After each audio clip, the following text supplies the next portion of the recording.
Bonjour les amis, on continue. Matthieu chapitre 10, toujours les versets 24 à 33. Le disciple n'est pas au-dessus de son maître, ni le serviteur au-dessus de son seigneur. Au disciple, il suffit d'être comme son maître, et au serviteur d'être comme son seigneur. Puisqu'ils ont traité de Belzéboul le maître de maison, à combien plus forte raison le diront-ils de ceux de sa maison? Ne les craignez donc pas, rien n'est voilé qui ne sera dévoilé, rien n'est secret qui ne sera connu. Ce que je vous dis dans l'ombre, dites-le au grand jour, ce que vous entendez dans le creux de l'oreille, proclamez-le sur les terrasses. Ne craignez pas ceux qui tuent le corps, mais ne peuvent tuer l'âme. Craignez bien plutôt celui qui peut faire périr âme et corps dans la guéhenne. Est-ce qu'on ne vend pas 2 moineaux pour 1 sou? Pourtant, pas un d'entre eux ne tombe à terre indépendamment de votre Père. Quant à vous, même vos cheveux sont tous comptés. Soyez donc sans crainte, vous valez mieux, vous, que tous les moineaux.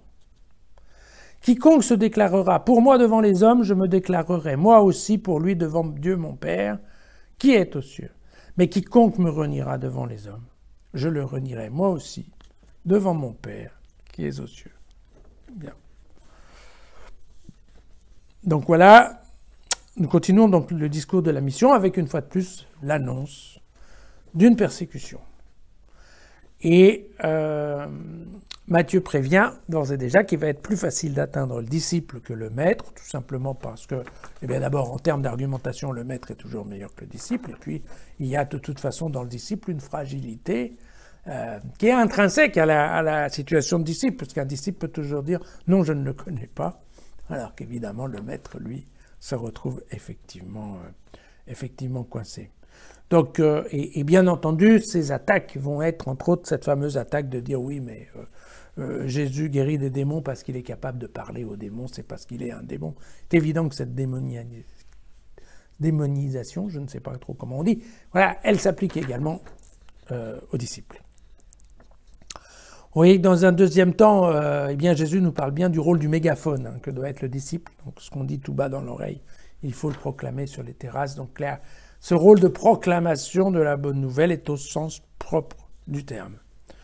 Bien ensuite, une petite discussion philosophique donc sur la nature humaine. C'est ce que je vous ai dit hier ou avant-hier, je ne me souviens pas bien, qu'on parle effectivement de la séparation de l'âme et du corps, d'accord, avec la confrontation entre l'école juive, dans lequel le corps et l'âme ne font qu'un, avec l'école grecque, dans lequel l'âme est prisonnière du corps. Et de cette confrontation viendra effectivement la théorie chrétienne de la résurrection. Et puis, il y a une autre idée un peu philosophique qui est à la fin, dans le dernier paragraphe, une idée plutôt théologique que philosophique d'ailleurs, qui a à voir avec cette question de qui est la source du mal. Parce que vous savez, on dit qu'en effet, Satan est le prince du mal, et que toutes les choses qui viennent de mal est Satan. Mais on dit aussi que Satan est une créature et qu'elle a été créée par Dieu. Donc à la fin, ça veut dire quoi?